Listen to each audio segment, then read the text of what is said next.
The Soybean School on RealAgriculture.com is brought to you by Pride Seeds, Aragon LQ Pre-Harvest Weed Control, and Cruiser Max Vibrance Beans.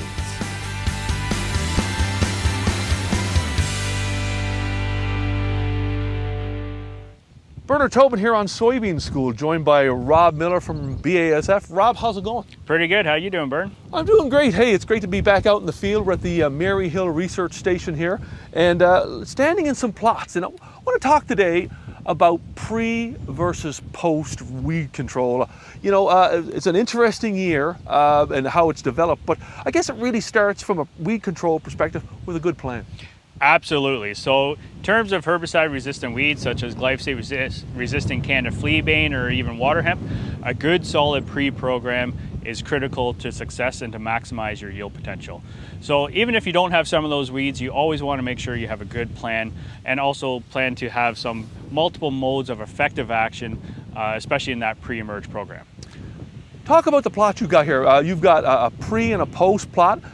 A lot of difference here, some timing and you know, some plant differences here. Yep, definitely. So where I'm standing here is in what we call a running check. So this is kind of an untreated. To my right is a total post program, and to my left was a pre-emerge program. Only one shot, so only pre only post only. This was done about 4 weeks ago. You can see overall really good weed control, even considering we've had a very dry spring. We didn't get some of the activating rains, but you can really see that this just buys you a little bit more time. You can incorporate a few different modes of action in there to control some of these weed species versus relying on a total post program as well.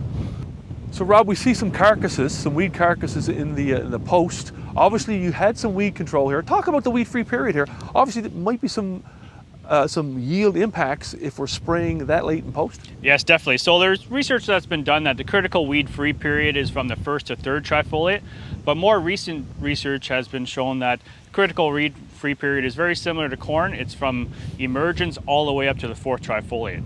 And when you're relying on a total post program like we have here, this was sprayed around 10 days ago, so it might look really good at plant or at harvest, and you can really see that, you know, there's some carcasses there, but we're getting that second flush. So this didn't have a residual component applied post-emerge, so you're getting that second flush.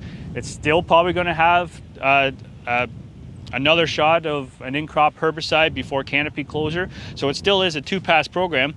But you can really see that, you know, those weeds, especially in a dry year that we've had this year, is competing with the soybean crop.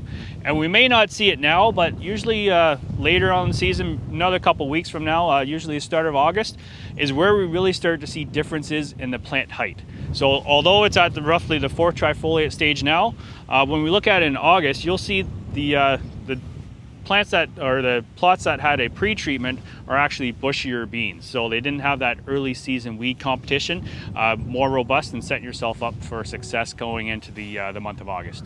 Now it's been a dry year, and a lot of people complain that, hey, you know, pre's, you know, quite often just sit there and don't do enough. But yep. Hey, they're there and they're still active, right? Yes, absolutely. So whether it's in corn or soybeans, we have a number of plots here where we didn't receive that activating rain within the first week. And we went in there with just a straight glyphosate application, took out that initial flush, and once the rains did come, we saw that activated the herbicides and actually had really good weed control. And that's the case in some of the other plots that we'll show later. But some people say, well, you know, I didn't get the rain to activate it, I just threw my money away. And for most herbicides, not all, but for most herbicides, they don't get broken down by sunlight, so then they're still there. So when the rains do come, they activate and provide that residual activity, especially for the later emerging flushes.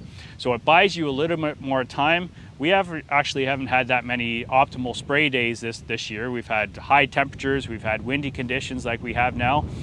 We're so busy trying to get the fusarium head blight products on the wheat, and same with trying to wrap up corn.